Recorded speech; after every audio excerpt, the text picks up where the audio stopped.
What's up, everyone? October 19th edition of the Fantasy Fanatics MMA podcast. I am James Lynch. He is JHK. If you haven't watched the show before, we preview an upcoming notable fight for the first part of the show. Second half of the show is a Q&A. And on today's edition, we got a banger. Justin Gaethje, Michael Chandler, UFC 268. Really excited to get into this one. But before we get into it, always got to do some housekeeping here. Hit that like button. Hit the subscribe button. We will be answering questions, like we said, after the breakdown, and we get through all of that. Also, make sure you download the Fantasy Fanatics app. Normally, I remember to put my picks in. I forgot to today, but I will maybe during the show or I don't know, after the show, something like that. We'll figure it out. We do have the UFC Vegas 41 card, which, by the way, we will have our underdog picks for that card as well too. And I think that's about it. JHK, as you can see, on the road right now, parts unknown. Are you allowed to reveal where you are right now? I know you're doing some content just abroad, so to speak. Yeah, I'm on the island of Phuket. I got here last Friday, and just working, producing content, meeting people, and filming a lot of stuff. There's gonna be a lot of stuff coming through for the All-Star, so look out for that. Yeah, really excited for that. I saw you got Sayat yesterday, the manager of Piotr Jan. He works with Daniel Rubenstein. So really good exclusive stuff. If you're not already following JHK, what are you doing? I mean, you probably should be, right? At JHK MMA. Give him a follow. Lots of really good content. All right, this is probably one of the best fights we're going to see all year. Justin Gaethje, Michael Chandler, going to be taking place at UFC 268 on November 6th. This is part of that mega card in New York. We always start this show with, how did we get here? And we got here, John, because of the fact that Michael Chandler lost the title fight to Charles Oliveira. So, he needs another big fight to get back in the saddle. And why not the former interim lightweight champion, Justin Gaethje, who, by the way, has not fought since he tried to unify the title against Khabib Nurmagomedov. So long layoff for Gaethje coming into this one. But I feel like this is just such a good fight for so many reasons. For starters, it's an important fight for the division. The implications are huge. It could get you back in the driver's seat in terms of the title shot in the case of Chandler. And for Gaethje, same sort of thing, right? Getting back in the title picture as well in terms of a win. The other thing is, these are two guys that were widely considered two of the best lightweights outside of the UFC for a very long time, with Chandler being in Bellator and Justin Gaethje being in World Series of Fighting / PFL, although he was never part of PFL. I think it was always World Series of Fighting, but it's rare to get a fight like this. And these two guys are definitely in the prime of their careers in terms of the age and everything that's sort of lined up here. So as far as how we got here because the UFC matchmakers did a damn good job. That's why we're here. But John, just your thoughts on the matchup itself and getting to see this amazing fight, which unfortunately is only 3 rounds. Yeah, it is unfortunate that it is only 3 rounds, but hey, 3 rounds, I don't even think it's gonna go 1 round. But with this fight, what other fight is there that is this exciting?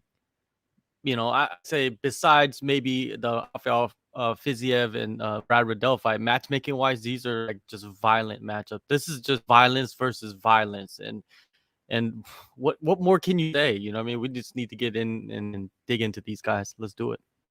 Let's get into it. I'm going to get off the screen here. If you're not checking out the All-Star already, what are you doing? That's all I got to say on that. Where are we here? Whoops. I want to get it so we can both look. There we go. So there you see.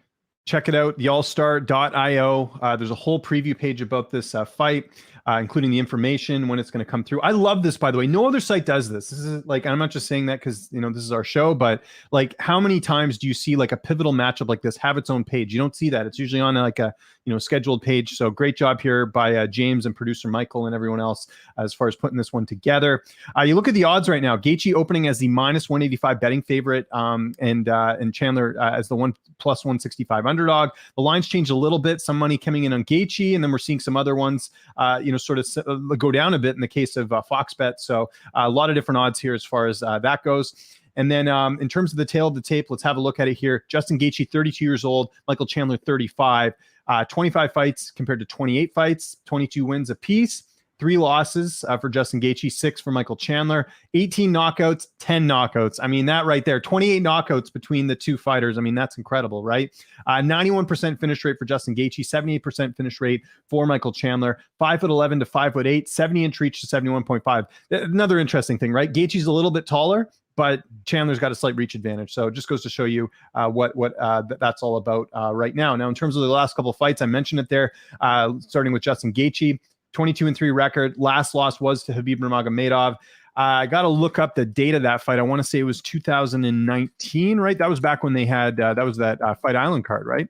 I think it was during the 2020. October 2020 was that fight against Khabib. And that was part of 2 fights he had this year. In fact, this has got to be, well, it is the longest layoff Gaethje's had in a very long time. He's fought pretty much twice a year since joining the UFC. He joined the UFC in 2017. He fought twice that year, twice in 2018, twice in 2019, twice in 2020. He's only going to fight 1 time this year, unless he's, taken, sort of a Lupi Godinez or Donald Cerrone type schedule after this.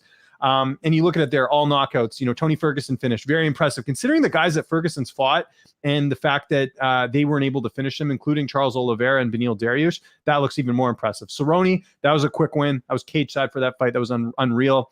Edson Barbosa, great win there. And James Vick, who, is retired right now, but still, nonetheless, doesn't get paid by the hour there as well. But Gaethje has done quite well. Just 3 losses in the octagon. Eddie Alvarez in a fight that was could have gone either way, like in terms of how that fight was going. Poirier, it was a late finish for Poirier in that one. Same sort of thing. Both guys landing a lot of shots. And then the Khabib fight, which, was a little disappointing, but I think it speaks more to the fact of how good Khabib is more than how good Gaethje is with in terms of the ground game and all that as well, too. So just your thoughts on Justin Gaethje as a competitor, JHK, and what he's bringing to the table in this fight.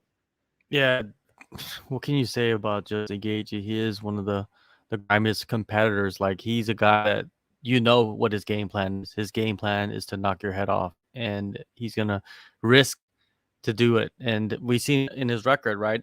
He's knocked out some of the best, and he's only lost to probably 3 of the, maybe I could rank them. Some people say the top 5 in the history of the division. He's lost to those guys only. So it shows you that, like, it's kill or be killed with Justin Gaethje, and I love his style too, and I still see him evolving. I think we're gonna see an evolution in Justin Gaethje when he comes out, but this long layoff, it could be bad, it could be good. I think, like, a person like Justin Gaethje, he works a lot on momentum, and what is it, 11 months or 13 months away? Yeah, almost a year, right? So it's a crazy layoff. Certainly is. A couple other notes with Gaethje. One of the things I find so interesting about his career is the fact that Gaethje was a wrestler. He started as a wrestler. His first couple fights, all he used was his wrestling, and then he developed the striking. But now we know him as more of a striker, which is very interesting. Another interesting thing as well about this fight is the fact that, you look at the finish rate, 91%. Like, that's so hard to do. Like, if you think of, and granted, the level of competition in World Series of Fighting, not what it once, not what it is compared to, what he would have had to go through in the UFC. But still, the fact that he's getting that many finishes, extremely, interesting. And the other thing is, we saw a change. He had those back-to-back losses against Poirier and Alvarez. After that, we saw a different Justin Gaethje, a little bit more controlled Justin Gaethje, a more technical Justin Gaethje, not one that was just, going in for a bar brawl. It was a guy that was calculated in his violence. And I think that's something that, that's why he's had a lot of success. And that's why he ended up, winning the interim title the way he did. So, really exciting fight with Gaethje on our hands here against Michael Chandler. Let's move on to Michael Chandler. Iron Michael Chandler, 35 years old. So, I said he was in the prime of his career. I mean, it's still up for debate. When you're in your mid 30s, that's, either you're in the prime or you're slowly declining, but I don't think we've seen that with Chandler. That last fight against Oliveira, I mean, we watched it together. That was a fight that, I thought Chandler had that in the bag in that first round. Oliveira survives, ends up finishing him in the second, but that was a 50-50 type situation. The other fight that got him the title shot was the Dan Hooker win. Just an incredible performance. No one's done that to Dan Hooker that early on. You see, Dan's lose fights, but never that early. Just a picture perfect shot and a finish there for Michael Chandler. So we can't ignore that as well. The other wins, say what you will, Benson Henderson, he's lost 4 in a row now. Not his fault. He's got to fight who's in front of him. Sidney Outlaw, same thing. I don't think Sidney Outlaw's a top 15 lightweight. Patricio Pitbull lost to him. Kind of a weird finish in that one, right? It was almost like he kind of got hit a little bit in the back of the head, but fair finish. I'm not saying it wasn't, but 9 times out of 10, if they fight, is that going to be the same result every time? I'm not sure. He's had a bit of a weird career. If you look at, prior to him getting in the UFC, he was the Bellator lightweight champion. He had that weird fight with Brent Primus in New York. I was at that fight where he got injured, and then it was an ankle injury, and then it ended up, he ended up getting the rematch and beating Primus, a few years later. And then he had that weird fight against Will Brooks. Like, I think people forget Chandler had a 3-fight losing streak from 2013 to 2014. The Will Brooks fight, the second fight, was so weird. Go back and watch that fight if you can, because basically Chandler's like, it was one of those weird situations where he kind of went on autopilot and he's like, okay, enough. And literally Chandler does one of these in the fight. And he's like, it was like a TKO via verbal stoppage. It was a really weird finish there. And, obviously looking back now, Will Brooks is a guy struggling to make it on the regional scene. Chandler's, fighting this big fight with Gaethje. So it just goes to show that you can't count a fighter out after a particular fight. But I remember watching that fight and being like, what's going on with this guy's career if you're, doing the timeout thing? It just seemed a bit odd for a guy with that much experience to do that. I'm not saying he was scared or anything. I'm not trying to talk badly about him. I just thought if you go watch the fight, it was kind of very bizarre how that whole sequence ended. But obviously he, picked up wins after that. It's just something to make note of in terms of what he's done in his career. And the cool thing with Chandler is that he was a Bellator, homebred fighter. I mean, he had a few fights in Strikeforce. I think people forget that. He actually had 2 fights in Strikeforce to start his MMA career. And then he went on and basically became a star through Bellator. It was part of the old tournament system. In fact, that's one of the beauties of the old tournament system with Bellator is that, had Chandler not gone through that, he's probably not fighting a guy like Eddie Alvarez just a couple fights into his career. So that Alvarez fight, which I still maintain is my favorite fight of all time, go back and watch that first fight with Alvarez. That was one of the best fights of all time. And that was the fight that put Chandler on the map and has sort of made him what he is, what he became in Bellator. So that's also why, some people are like, how come this guy is getting one fight and then he gets a title shot? Well, it's because of all the work he did in Bellator. I mean, he was a champion and a big star for them for a very long time. So you can't ignore what Chandler's done as well. We talked about the 78% finish rate, 10 knockouts. Again, if we're looking at level of competition, I think Chandler gets a slight edge there. However, Chandler's risen to the occasion. Again, that Charles Oliveira fight could have gone either way. Finished Dan Hooker in the first round. You can't discredit what Michael Chandler has done in his career so far. Just your thoughts on Iron Mike and what he's been done, what he has accomplished in his career. He's pretty much, he's kind of the second wave of Eddie Alvarez, right? I feel like eventually Michael Chandler will become the champion. It's just a matter of time. He'll lose a couple fights and he'll win a couple, and he's going to end up with the belt around his waist. We don't know if it's going to be after this one, but with Chandler, yeah, he's decorated. He's kind of similar to Gaethje, right? He starts off as mostly a grappler and then evolves into a striker. Am I wrong about that? No, it's actually that's one of the cool things about this fight. They're very similar. Both started as wrestlers, both developed striking, both learned under different coaches. In Gaethje's case, it was under Trevor Whitman.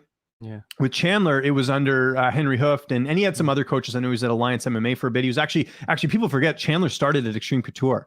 He was there for many years, learning that, and then he moved around a bit, and now his home has been at Sanford / he trains back home as well. So yeah, for sure. And yeah, with Chandler, man, he's been impressive. The Dan Hooker fight, a lot of people doubted him. I think I doubted him too. I did doubt him, and then he went in there and just shut everybody down. And the Oliveira fight, just incredible. He was barely, maybe a punch away from winning that title in that first round, and he comes in the second round. And he always says to when he entered the UFC, he said he's not here for a long time. He's here for a good time, and he's showing you in these performances that's what he's about. And he's fighting the best in the world. What is to hate about Michael Chandler? Absolutely. All right. Let's get to the pick in this fight.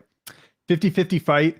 This is one of those fights like Poirier and Oliveira that to me is 50-50, 100%. You have two guys who are very similar age, similar skill set, even similar, I mentioned the level of competition. Actually, now that I think about it, they're kind of similar. Gaethje has more UFC fights, but Gaethje also, has fought James Vick, and he's fought, other guys that maybe aren't of the level of some of the guys that Chandler's fought. And then even in World Series of Fighting, he's fighting Melvin Gillard, he's fighting Luis Palomino. These are not guys that are, mainstays on any sort of major roster. So there's a lot of intangibles going into this. They're both very smart fighters, very cerebral. We've seen them also make adjustments throughout their career as well. All that said, I feel more comfortable picking Justin Gaethje in this fight. I think the odds are right where they need to be, and don't get me wrong. This is not discrediting Michael Chandler or, looking past him whatsoever. Chandler can absolutely win this fight. I just think that with Gaethje, he's got more of a proven track record in the octagon. Not only that, but Gaethje, I think as well, is someone that, can take a punch. The last time he's been finished, if you look at sort of his last loss, he was finished against Khabib, but if you look at him actually getting finished by knockout, it wasn't until 2018 against Dustin Poirier. So that's something to keep in mind as well in terms of, the level of opposition and who they fought as well. I think it's going to be one of those all-out wars. I think we will see a finish. I don't think it'll be early. I think it's going to be something, third or fourth round. I see these guys kind of trading a bit, being a little calculated because a lot's on the line here. Let's get real here.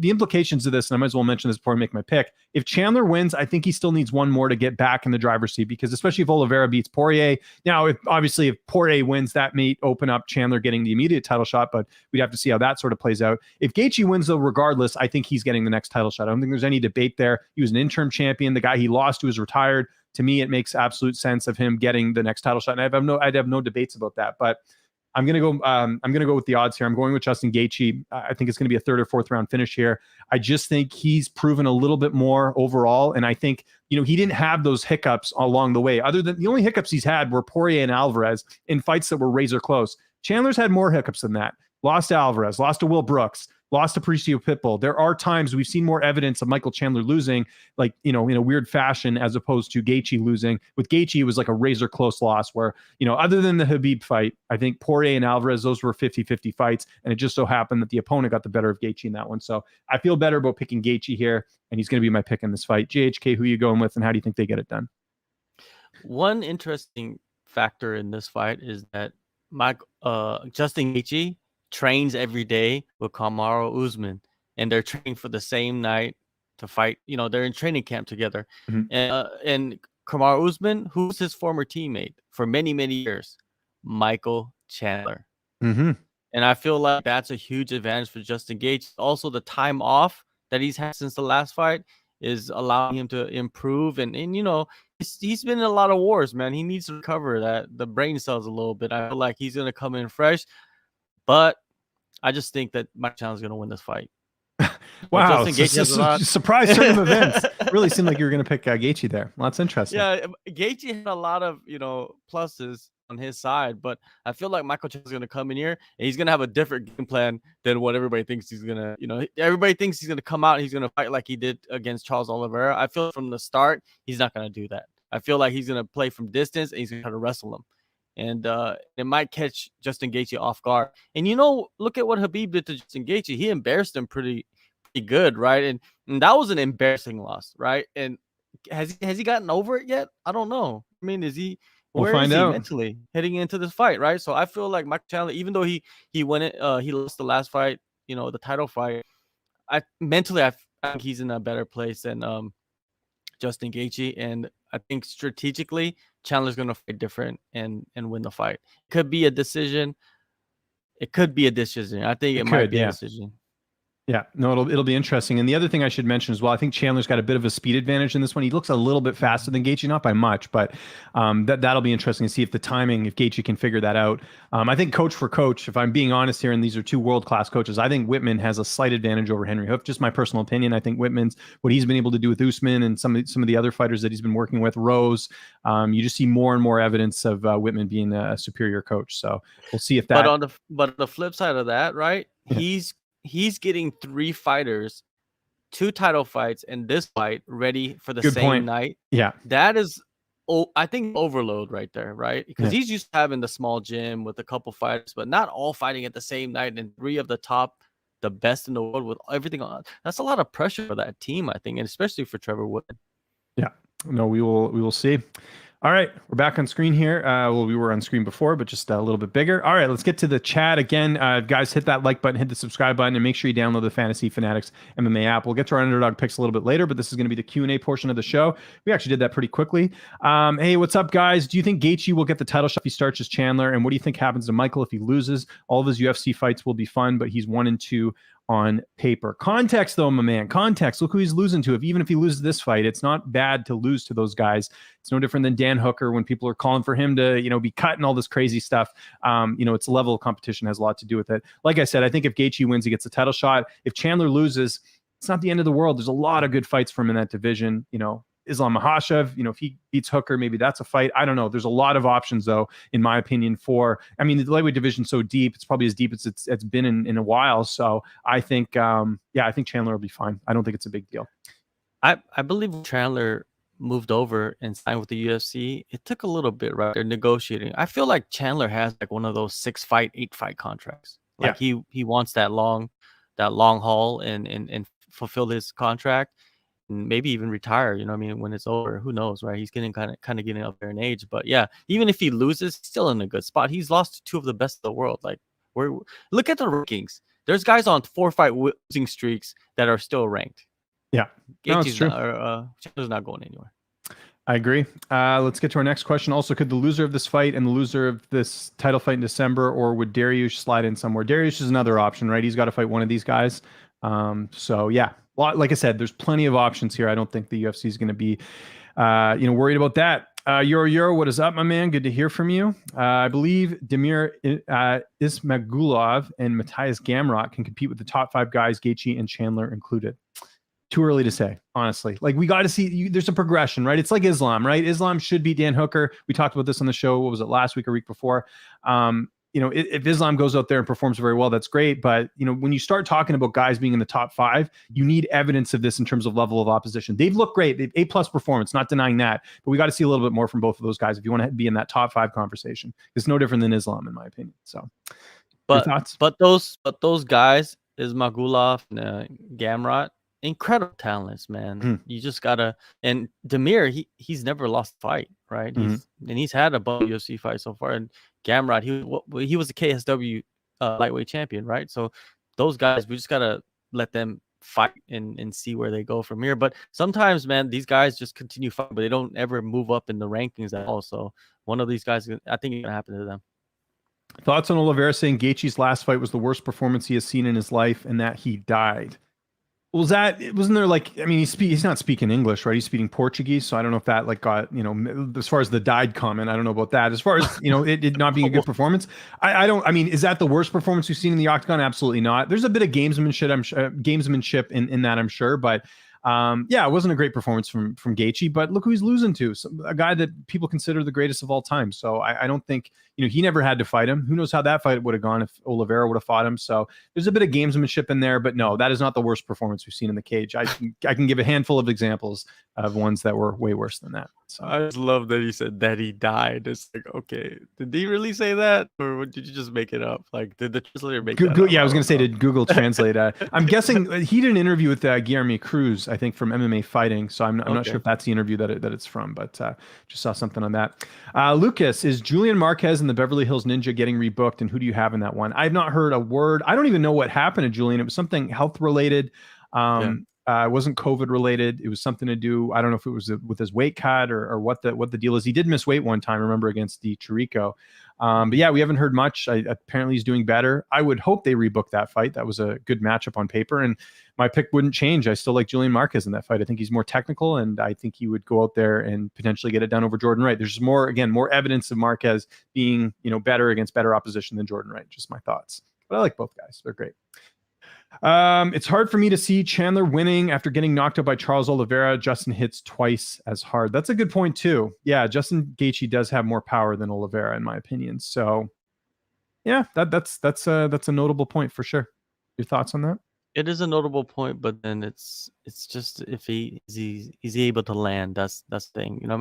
I think a lot of people still underestimating Charles Oliveira, man. James, you've been supporting Charles Oliveira for a long ass time, and people are still doubting him. I know. He has power. He just knocked out a dude. He's knocked out other dudes too. It's like, sometimes it's just person places. Some dudes just have better chins. It's just, I don't know. Justin Gaethje does hit hard. I could admit that, but I think Charles Oliveira hits hard too. Chandler by first round KO. Gaethje hasn't fought a power hitter like Iron Mike. Whoa. Eddie Alvarez doesn't hit like Justin Gaethje does. Dustin Poirier doesn't hit like Justin Gaethje does. Come on. I don't agree with that. I mean, if you want to say Chandler first round KO, I don't think that's off base. In fact, I think that's possible. Absolutely. But to say that Gaethje doesn't have the same type of power as some of the other guys, to say that Chandler has power that's not like Poirier or Alvarez, I don't agree with that. So I'm going to agree to disagree on that one, CM Hawk. What do you make of Colby's ESPN interview? Well, first off, I was surprised to see he did something with ESPN because I know he's sort of been battling against the media. I didn't watch. They posted it last night. I was doing other stuff. So I didn't have a chance to watch it, but it was like a full sit down with Brett and Colby. But one thing I noticed right off the bat is why did they have them sitting side by side? That kind of looked weird, right? Because Brett's like turning to his right to interview him. There's been some weird, I'm not going to mention the other show, but there was another show that recently they did an interview with a fighter on Skype, and the two people, I mean, I'm kind of giving it away here who it was, but they were on a desk interviewing the fighter. Okay, well, there's a pretty popular MMA show with two hosts, and they sit at a desk and they were interviewing someone, but the person they were interviewing was on a screen behind them. It looks so weird.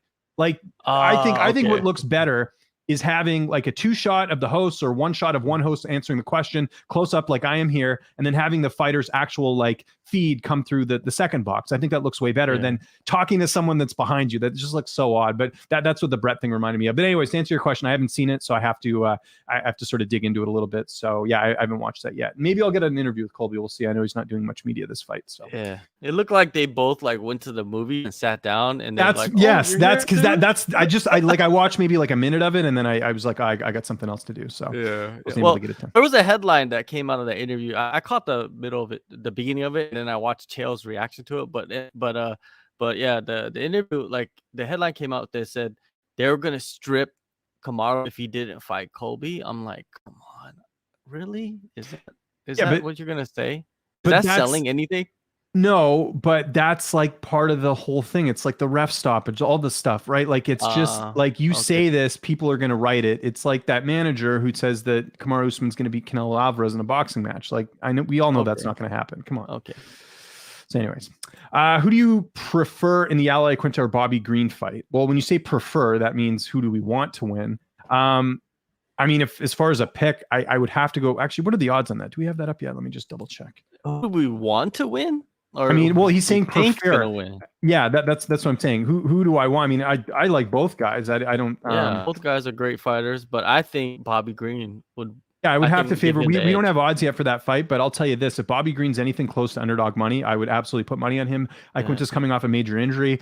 Speaking of which, you didn't see it. I did interview Iaquinta yesterday. Really great stuff. Check that out on the Fanatics View channel. It's also on my channel as well under the UFC playlist. But some good insight into him accepting the fight and just the training camp he's had leading into this. So really good stuff there. But yeah, if I had to pick, I'd pick Bobby Green just based off activity. You'd have to. Plus, Bobby's tough to finish. That's the other thing. Like if Iaquinta can't put him away, how's that fight going to look if it goes to the judges' scorecards, right? So. I'm sensing a theme here with CM Hawk. CM, you must be one of the few people that doesn't like Justin Gaethje. I don't really get it here. Thoughts on Gaethje's last 2 wins being against 36-year-olds? I mean, you got to fight who's... Hold on a second. Gaethje's last 2 wins. Yeah, who did he fight? Khabib and Ferguson. Khabib's not... Oh, yeah, last 2 wins. Cerrone and Ferguson would be 36. Yeah. You got to fight who they give you. Man. It's not like he's choosing opponents. I know. I've never met someone who doesn't like Justin Gaethje. CM Hawk. Is CM Hawk like a hybrid of like CM Punk and Tony Hawk? Tony Hawk or AJ Hawk. I don't know. One of them. Yeah, man. Sure. I dig, man. But I'm saying this guy is digging too deep with that age and all that stuff. Come on, man. Yeah. This fight is a new fight. It's a new matchup. It's brand new. Those things don't have any effect on this outcome. But you're up. You're what is it? You can have your opinion. It's all good. Sorry, I'm just adjusting my stupid camera. I'm waiting for a new tripod to come in. It keeps bouncing up and down, but people probably don't notice this stuff, but I do. It's annoying. Anyways, more impressed with Ferguson's durability after 2 weight cuts than Gaethje's performance. All right, you got your Justin Gaethje slander out of the way here, CM Hawk. I think we can move on here. Cerrone versus Jim Miller next. Sure. They fought years ago, right? Didn't Cerrone submit him, if I'm not mistaken? Yeah, but Jim Miller, I think he wants the rematch. That's fine with me. These are the type of fights that Jim Miller should be getting going forward. We don't need to see him fight. I mean, I guess they thought something of Gonzalez, but they brought him in on short notice. But Cerrone knocked him out actually in July 2014. It was ages ago. What's next for 50K Ige? Wasn't he linked to a fight with Topuria? I think was what I was hearing. Yeah. I'm not that, or maybe it's time to do the Bryce Mitchell fight. Bryce says he's ready to come back, so maybe we can finally settle that score once and for all. But a lot of good options in that featherweight division right now. Arnold Allen needs an opponent. There's a lot of moving pieces right now. So if I was a fighter that was like on the edge of the top 15 at featherweight, I'd be pissed off because most of the ranked guys are not fighting. Mm-hmm. Or they don't fight often. I mean, it's like I think it's very frustrating for the division. And who's the next? Who do you think's the next contender, or who's the next title contender in that division? It's going to be Holloway if he beats Rodriguez, right? No, but come on, you want to see a third Holloway fight, third time, and he loses 3 times? Then that's like listen. Hold on a second here. Yeah, listen. I understand that perspective. I thought Volkanovski won that rematch, and I got a lot of shit for mentioning that. I still think they should do the trilogy just so Alex can be like, okay, enough's enough. Stop talking about this thing with Max Holloway. And then he beats Holloway, and then Holloway can go to 155. That's my thoughts. That's what I think should happen.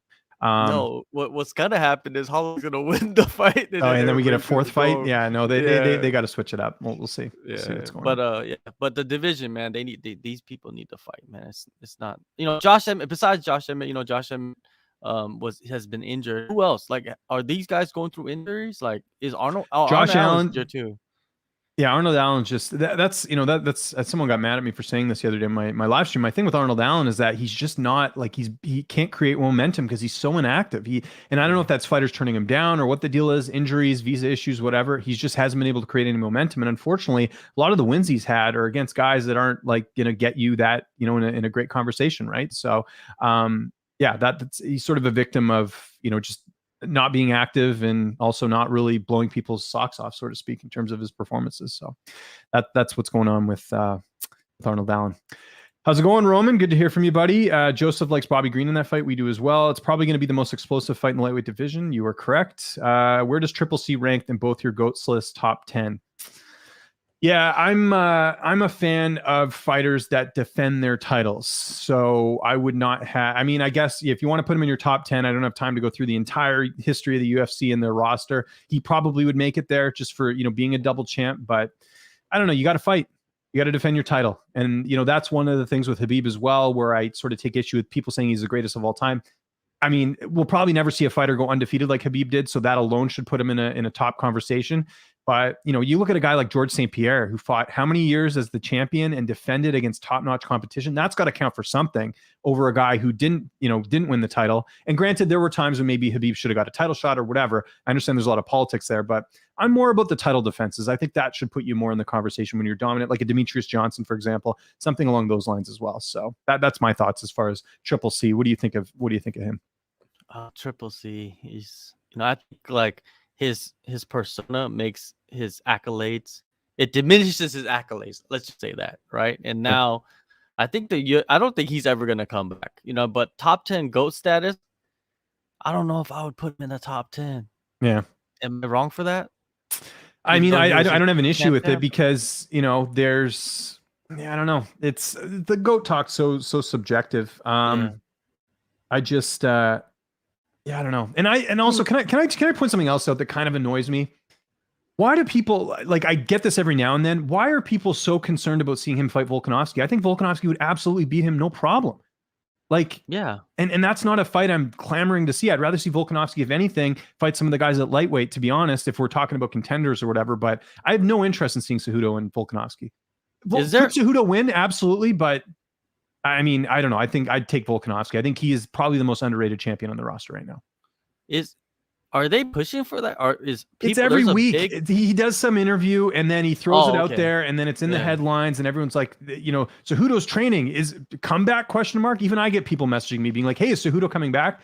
No, because you know why he's not coming back? Because he thinks he's worth Conor McGregor money, and the UFC is like, hey, we got the numbers here. That it doesn't really line up, to be honest. So that's what it comes down to. And he's always training. He's an Olympian, right? He's not gonna just go sit on the couch after retirement. So I don't think he comes back. Dariush doesn't beat anyone in the top 5. Thoughts?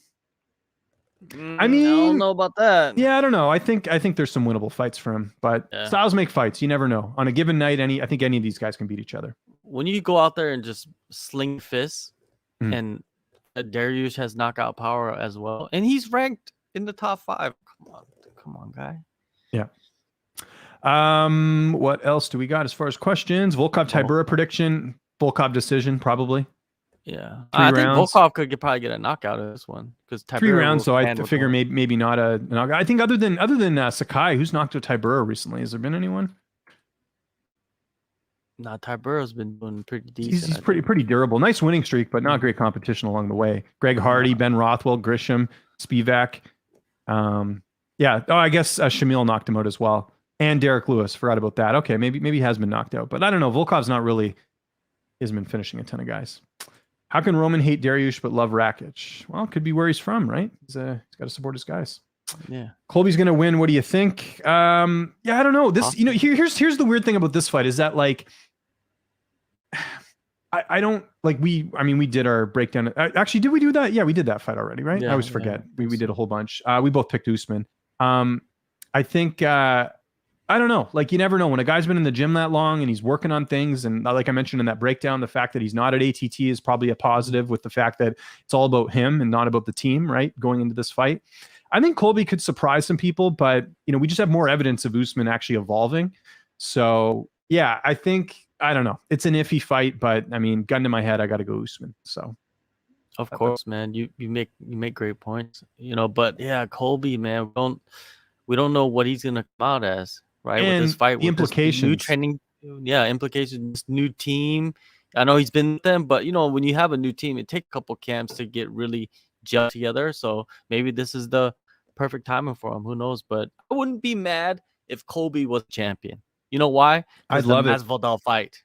The Masvidal fight would be the one that I would want to see, and especially if there's a title on the line, they would guarantee to make it. Win or lose against Leon Edwards, and then Leon Edwards gets screwed again. That's the story of his life. Yeah. The one part of the interview I did watch with Colby and Brett yesterday was the fact that Colby talked about the fight and how the media, basically said that Usman dominated the fight. I do agree with him on that because I had it 2-2 going into the fifth, and it was close. I mean, I think Usman, the momentum was definitely swinging his way with him landing. I think he dropped Colby in the fourth, if I'm not mistaken. I have to go back and watch that fight. It was a couple of years ago, but yeah, that's one thing I will say. And even before that, with the Rafael dos Anjos fight, go look on MMA decisions. You can see the media members who said Dos Anjos won that fight. He did not win that fight. That's you not liking Colby and picking against him because you don't like him. I get people not liking Colby. I understand that, but you got to be unbiased when it comes to actually watching the fight. Forget about who he supports or whatever. You got to look at it that way. That's my thoughts. It is sad that people do that. They make these picks because it's like they want to please certain groups of people. I don't know, man. It's weird, man. It's a very weird situation. Colby is one of the best in the world, man. The dude can scrap. He is a former champion. Just look at the skills, man. The dude is gonna come and he's gonna give Usman a level fight, and if he wins, I must, applaud it, man. I mean, I would love incredible. Colby to win. It would turn that division upside down. Yeah. Media would, blow their brains out. They'd be so miserable. It would really spice things up. If Usman wins, then we got to hear about how he's better than GSP and all this stuff. Yeah. Like the thing is, Canelo. I don't even like the thing with Usman is like I actually like him as a fighter. I think even his personality's fine. Like he seems like a good guy. He seems like he's very, he works hard and he's done quite well for himself. He's a dad, all that stuff. There's a lot of things I like about Usman. I just don't like how he has this mouthpiece of a manager who goes on about all this stuff, and it almost ruins it for me about liking Usman because it's just like every other day it's how much GSP couldn't hang with him and all this stuff. It's like GSP's a legend, man. Like I get that Usman I think is creeping up to I think he has more wins than GSP. I think in the division now or something, but I don't know, like that sort of ruins it for me with Kamaru is the mouthpiece manager. That's super annoying, but that's a topic for another day. Have you seen the video of Yuri training in the forest? I've seen several videos of Yuri acting completely bonkers, and that's what I love about him. Yuri Prohaska is one of the most interesting fighters in MMA, one of the best interviews, especially because his English isn't 100% there, but he tries, and he you can just see the personality trying to come through. And yeah, Yuri's the man. I can't say enough good things about him, and hopefully he'll get a shot at a title soon. Hopefully not too soon. Hopefully that fight does go through with Glover and Jan, but yeah, excited for that one for sure. Yeah, man, it's year, man. I've been following him since before the UFC, and he's always been doing that. It's not nothing new. So I think all those people that just finding out that he's in the forest training and like in the water and stuff like he's always been doing that. That's just him. So if Max did win the trilogy, would they do a fourth fight with Volkanovski after? I hope not. I hope they throw some variety in there and get someone else in the mix. So yeah, I don't know. Hopefully not. Hopefully not. They got the other. This is going to turn into. Remember years ago? I don't know if you remember this. You remember Patricio Pitbull and Daniel Strauss kept fighting like over and over and over again. Yeah. Like one would win a close decision, the other one would win a close decision or a weird finish, and then that would. Bellator did that for a bunch of fighters. It was just rematches on rematches. Just like look at Chandler and Alvarez. Chandler and Brooks. These there was a lot of like rematches. I think did Pitbull fight Chandler twice? No, it was that once, right? Pitbull fought Chandler. His brother. Yes. Yeah. Yeah, he fought his brother. Yeah, that was the rematch fight or the revenge fight. Yeah. I think Cejudo has a solid chance to beat Volk, but it will be close. How does he beat him though? That's my question. The wrestling? You think I mean, that was I don't know. Be interesting, but I think Volkanovski's better on almost every area. Yeah, I think. Yeah. Should Tybura be next in line with a win? No.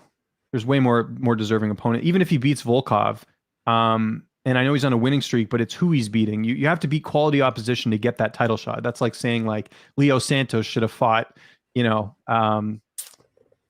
at the time because of his winning streak. You can't look at it like that. It's got to be level of opposition as well. Holloway's the favorite, but Yair always has the chance to land something flashy and knock him out. Well, he's only had the chance to do that one time against Korean Zombie. I don't remember another time where he had like a fluke finish. It's mostly been, him being the hammer, him being the nail like he was against Edgar. So, but Yair just hasn't fought that much. That's another reason I think Holloway takes it. It's just that the guy's been so inactive, right? Like you got to have some sort of momentum. Thoughts on Colby's last 2 wins being out of prime Lawler and Woodley? You got to give who they give you. There were people who picked Lawler in that fight. Don't go back and look at some of the predictions. They thought Lawler was going to knock Colby out. That didn't end up happening. You got to fight who you're given. And Colby's a businessman. He's not going to fight. Like people are like, how come he didn't fight Jeff Neal at the time? Well, because it doesn't make sense for him. Like you have to look at the business side of this and also the UFC as well. They don't want to give someone with momentum who's a good ticket seller, someone that's a dangerous opponent. It's like, I don't know. It's like, they have certain fighters they want to continue to build up and stuff. And I don't have an issue with it. Look, I know people are like, how come Colby's getting this, title shot after the fact that he beat Woodley and Woodley's not in the UFC? Well, Colby had the closest fight with Usman to date so far, like at least recently, right? No one's come close to what, I guess Masvidal technically went the distance with Usman, but if you look at the fight between Usman and Colby and Usman and Masvidal, both fights, Usman dominated both fights. That their fight was a little bit closer. So that's sort of the thinking there. On paper, what is more of a badass card, 268 or 269? They're both badass. I hate when people are like, what's the better card? They're both awesome. I don't think one is better than the other. I think we're just, glad to see them 267 is a badass card. Yeah, they're all good cards. And listen, let's call it like it is. The result of these big stack cards are the cards that like we had last weekend or cards we're even going to have this weekend where, maybe not the strongest names, strongest fights. That's the result of it. What the UFC could do, and it would be great for all of us, in my opinion, and this is something I know we've talked about before, is if they just made good pay-per-views and then space out the events, take a week off, give some anticipation for the fights. I think there's a lot of overload in MMA, and I get it. People are still going to watch. I understand that, but it's a lot to keep up with, So I think with the roster that they have to continue having these events because if they don't, these fighters are not going to be able to fight as often as they do. Right now, they're even booking fights to February. That's crazy, right? That's so far ahead. Mm-hmm. We're going to skip CM Hawk's questions because he's just being kind of ridiculous right now. Unfortunately, just, some of the optics, I don't know if you're trolling or you're being serious, but it's just not worth our time right now. CM Hawk. If Mighty Mouse came back, do you think he'd get the belt back and beat guys like Figgy, Moreno? That's a good question. Obviously, the Moraes fight, Moraes was a bit bigger in that one, but, is it a sign of DJ slowing down? Probably a little bit, right? He's got to at some point. Everyone slows down. I think they would be competitive. Would he win his belt back? I don't know. But I think he does. You think he beat Moreno? Yeah, I think he goes in and he fights and beats and wins the title. Moreno, Figgy, who else is there at the title picture? Yeah, either one of those guys. I think Mighty Mouse could beat him. I don't think he slowed down. I just think Adrian Moraes was really good that night, and he's really good. I think Adrian Moraes, if he went to the UFC, he'd become a champion too at 125. Adrian Moraes used to drop down to 125 before they changed the weight, the weight classes. So it's not like he can't make 125. He's just big now because of the changes. But I think if he got signed by the UFC, he'd be a champion too. So I feel like Mighty Mouse would be a champion also. If Yuri and Rakic was to happen, what would be your prediction? Yuri decision? No, I think there'd be a finish in that fight. I think Yuri would finish Rakic personally. I think Yuri's never going to be in a decision fight. Yeah, I just think he's going to get. He either gets the hammer. He finishes the other guys. Now this is a good question here, CM Hawk. Keep the questions like this. Thoughts on Aaron Jeffrey training with former opponent KO or Kao? I don't know how you say it. Good. That happens all the time. We saw. Trying to think of another example we've had recently where former opponents have trained together. They didn't actually end up fighting, but like I know Brendan Allen and Ian Heinisch trained together now, right at Sanford, and they were supposed to fight, and there was a bit of bad blood going into that one. So we've seen a number of examples of that as well. We're gonna get to our underdog picks. I'm just trying to find the UFC Vegas cards. 41 card. I don't have it handy. Okay, well, I'm not going to put it up on the screen because I don't have time to find it, but we got to give our underdog picks of the week. I have one right off the bat that I'm going with, and then we'll get your thoughts here. This Dwight Grant and Francisco Trinaldo fight. Dwight Grant's the underdog at plus 104. Francisco Trinaldo minus 28. I like Dwight here for a couple of reasons. First off, he's a little bit younger than his opponent. Trinaldo's 43. Like, I think people forget he's that old. Trinaldo's also not been a mainstay in the weight class like Dwight Grant has. Dwight's had some tough luck, like that Daniel Rodriguez fight. That was a fight that, could have been stopped, honestly, on Dwight's end for, the referee sort of let that one go. And then Dwight ran out of gas and got knocked out in that fight. Dwight's also, a guy that I think is, really kind of in the prime of his career right now. He's, outstanding over the last couple of fights. Nice win in his last one. I think he has the chance to potentially finish Trinaldo. I know Trinaldo's never been finished, or at least not knocked out. I think Dwight can do it. He's got dynamite in his hands. I think, he's going to go out there and put on a great performance, and getting him at dog money against a 43-year-old, I'll take those odds for sure. So I'm going to take Dwight Grant by knockout for my underdog pick of the week. And I think he gets it done on I think that's on the main card. It's pretty exciting fight in the welterweight division. And the fact that Trinaldo was mainly a lightweight, now he's up at, 170. Who are you liking for your underdog pick? My underdog pick, I'm really liking, let's see, Randa Marcos against Souza. I don't know. Souza, I feel like she's underperforming in her last couple fights. And Randa Marcos, she really needs a win. This is the last fight under contract. Yeah. And one thing about her is that whenever all the chips are against, she somehow comes through and still lives to fight another fight, to get another contract. Right? I think that's what she's going to do in this one. Randa Marcos is like the Rolling Stones of like longevity, like just when you think like, one of them is going to like, pass away or something, they keep coming back. So credit to Randa, she's changed a lot over the last couple of fights, moving over to, well, she hasn't officially moved, but she's, training in Texas, getting a lot of different training over there, which is much better than her situation in Michigan, which was her basically just training with a bunch of different coaches, not a lot of MMA fighters she's training with. So this is a much better situation for her. I think it's possible, but that's a fight I stay away from, just with Randa's inconsistency. Now, granted, you look at some of the fights that she's lost. The last one, we can forget about that. That whole situation was weird, but, Mackenzie Dern, some of the losses she's had, they're not bad losses, right? It's not like she's losing to like, a contender series fighter or anything along those lines, right? She's losing to decent competition. So yeah, I can see it. The other thing you got to remember is if Randa loses this and gets cut, where the heck's she going to go? I can't see her going to Invicta and trying to work her way back up at 36 years old. I can't see her going to Bellator because they don't even have a strawweight division.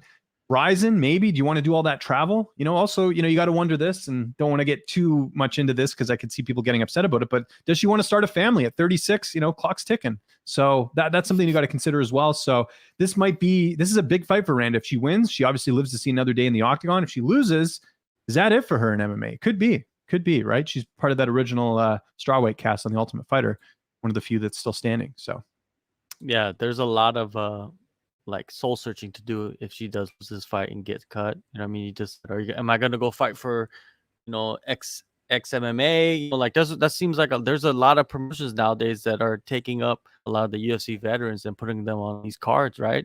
Have you seen that MMA card that's coming up? Yeah, I haven't seen the one that's coming up, but obviously I follow them. Matt Frendo, one of the best promoters in the game right now. He works for them, and a lot of UFC vets on the cards. Yeah, the main event is Cody Gibson versus John Dodson. Oh, never mind. I was thinking of XFFC, the Michigan one.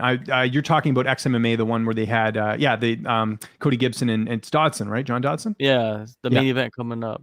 It's going to be coming up soon. So yeah, there's still spots where veterans can go, seem like they get paid decent and get good competition and maybe build themselves back up and go to the UFC again.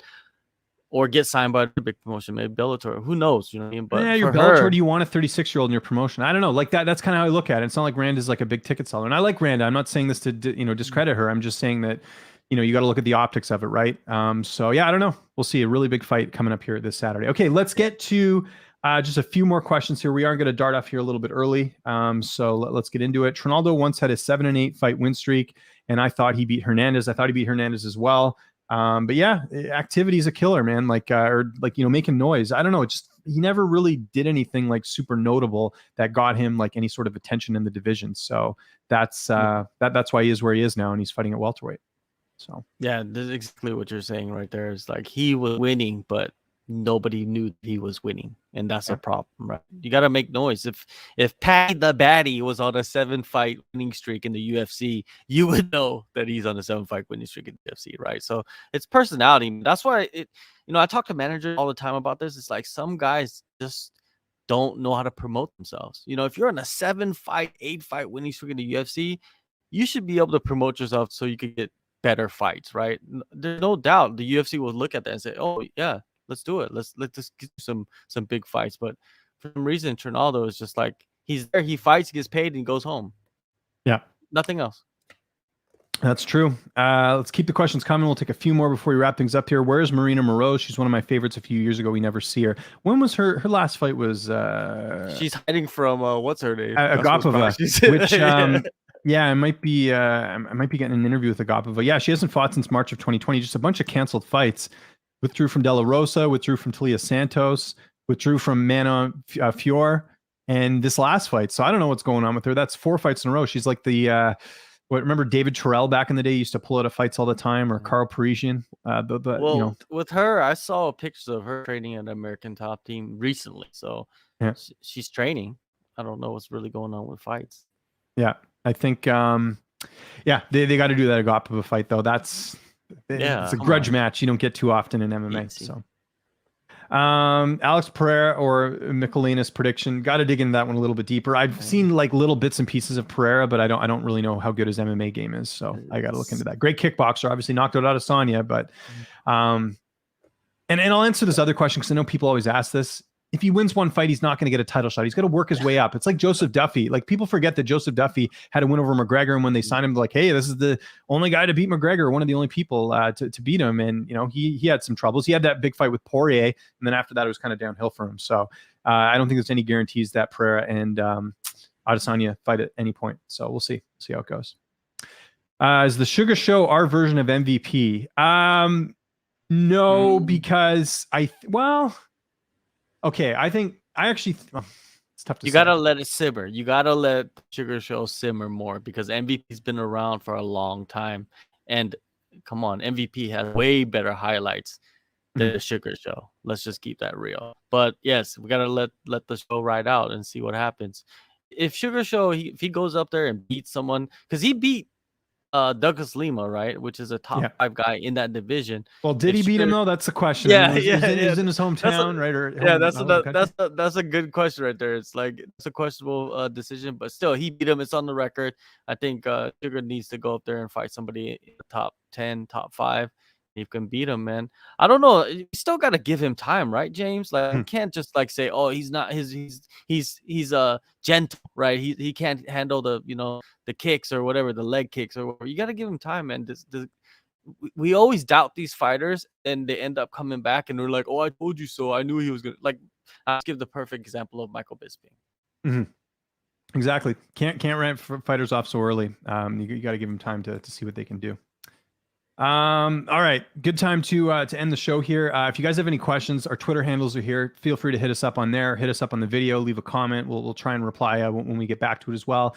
As far as what I got going on this week, got a few more interviews, kind of a lighter week for me, which I like. It's actually giving me some time to do some stuff on the production side of things. Gonna see some new things on my interviews and some production stuff. Obviously see the new lens here. Still got to get a better stand for it. It's Amazon's got it coming on Thursday because this stupid thing keeps wobbling. You see it there? It's freaking annoying. Anyways, nothing I can do about that. And I got the interview with Al Iaquinta out yesterday, so make sure you check that out. Good stuff from him leading into his fight with Bobby Green at UFC 268. JHK, you are on the road. How much longer are you going to be on the road, and what type of content do you have, or anything you want to mention there? I'm going to be for a month, so I'm going to be here for a long time. Right now, I'll have that Syed interview. He goes into detail about the Sterling saga, so it's going to be some interesting stuff right there, and he gives some updates on some of his fighters, like Armin. He gives an update on the Gregor fight and Fiziev and Riddell, how that fight got put together. So very interesting stuff. It's a half hour, so I don't think he's done an interview that long, but shout out to that. I got an interview with Jan Blachowicz coming out probably tomorrow. Nice. I got an interview with Dan Hooker that I set up. I'm gonna probably do that tomorrow. Usually Dan's a lock whenever you talk to him. And follow me at JHK on MMA. Oh, Ian Gary, the next Irish phenomenon. I got an interview that just dropped today. Right now, I'm about to retweet it, or post it. But just follow me. There you go. Thanks for watching, everyone. I will see you soon. Like I said, hit us up on our social media or on Twitter if you want, or on Twitter on this video if you want to submit your questions. Hit that like button, hit the subscribe button. Make sure you download the Fantasy Fanatics MMA app. You can put your picks in there. It's the best app when it comes to picking fights. We'll be back here a week today previewing another upcoming notable fight. Enjoy the rest of the week, and we'll see you guys soon.